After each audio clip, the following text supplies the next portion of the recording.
Hi there, it's Bike Tourer Mike here, and today I wanted to talk about my 5 must-have items when it comes to bike camping. Now these aren't gonna be all about my tent, sleeping pad or sleeping bag, since I'm already assuming that you're bringing those. Instead I wanna enlighten some of the things that might not be on top of your head when it comes to planning your bike tour. But these things can still enhance your bike camping experience in many ways. And stay around till the end to get a bonus tip as well. So let's start right off with number 1, and that is a power bank. So people ask me all the time how I charge my electronics during my bike tours. And the simple solution to this is I'm only bringing a power bank or 2. I've used solar chargers before, but I'm not bringing this one anymore, and I don't have a dynamo hub either. And I'm probably bringing more electronics than most people since I film all of my bike tours. If a power bank is enough for me, it should be enough for you as well. There are a couple of things to consider when choosing a good power bank. Most people might stare blindly at how many milliamp hours a power bank is able to hold. But this is kind of like looking at how many megapixels a camera or a smartphone has. Over the years I've bought so many power banks, so I've found a couple of other features to look for as well. First off, we have the capacity to weight ratio. There are many power banks out there that are able to hold well over 20,000 milliamp hours. But at the same time, these ones usually weigh as much as a brick. So instead I try to find the lightest power banks that I can get my hands on. Another factor to look for is how fast is the power bank able to recharge again.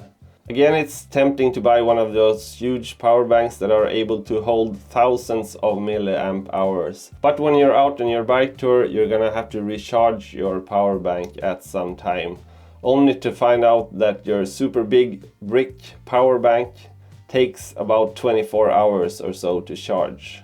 And if you're planning to charge your power bank, if you're staying at a campground or a hotel, that means that you're not going to be able to charge it fully during the night. So I try to find the power banks with the highest input possible. And right now those are power banks that are PD compatible. These ones will charge about 3 times as fast as your normal USB chargeable power bank. One of the power banks that checks all these stats is this one. This is the Anker PowerCore Sense 3. This one is only 10,000 milliamp hours, but since it's PD compatible, it recharges in about 4 hours. Number 2 is a lantern or a headlamp with a red light. So the red one is really good for those times late at night when you're maybe going through social media on your phone or reading a book and you feel like nature calls, or you have to go outside to brush your teeth before you head to bed again. So if you were to use the white light at that time, you would probably end up seeing nothing at all outside of your tent in the pitch black. But using the red light is more gentle on your eyes and it won't ruin your night vision. And a bonus feature of using the red light is that mosquitoes and bugs aren't as drawn to red light as they are to white and yellow lights. But whatever headlamp or lantern you're looking at getting, make sure to get one that is USB rechargeable, both for your sake and for the environment's sake. Number 3. A lot of new tents comes with a blackout roof on the inside of the tent so that you're able to sleep longer in the morning and not wake up as soon as the sun rises. But instead of having to fork out a lot of money for a new tent, there is a hack that basically mimics this feature. And that is to bring along a black beanie. So when I go to sleep, I usually pull down the black beanie over my eyes so that I'm able to get a comfortable sleep and not wake up really early in the morning. And it also helps me to stay warm during the night, so it has dual purposes. And this is a thing that you should always look for with the things that you bring on your bike tours. Number 4 is bringing along a couple of earplugs. If you have people camping close to you, or if you're camping close to a railroad, or doing some wild camping out in the forest where the birds start chirping away at 4 o'clock in the morning, bringing a couple of earplugs is a must.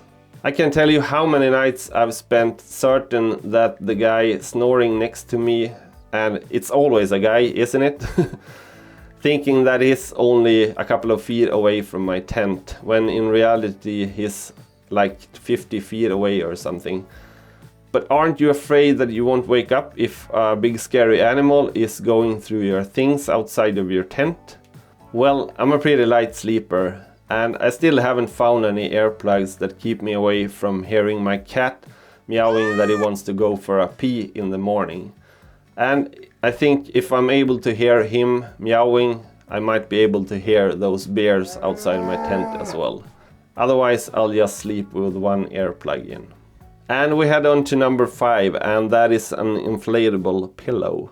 And if you're going on an ultralight bike tour, you might skip out on this one. A lot of people just stuff a bunch of clothes inside of a stuff sack and use that for a pillow. And I've done that myself as well, but after a couple of years of bike touring I realized I wanted a proper pillow. So I have tried a bunch of really horrible inflatable pillows, but I ended up finding this one. This is the Sea2 Summit Aeros Premium Pillow. And bringing this along only sets me back about 100 grams or so. And it takes up just as much space as a soda can.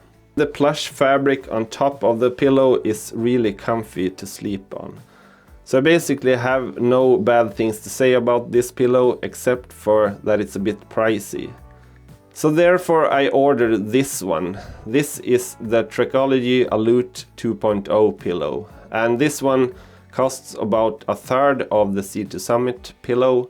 So I'm really looking forward to getting out on the roads and trying this one out as well, and doing a sort of comparison with the budget pillow compared to the premium pillow.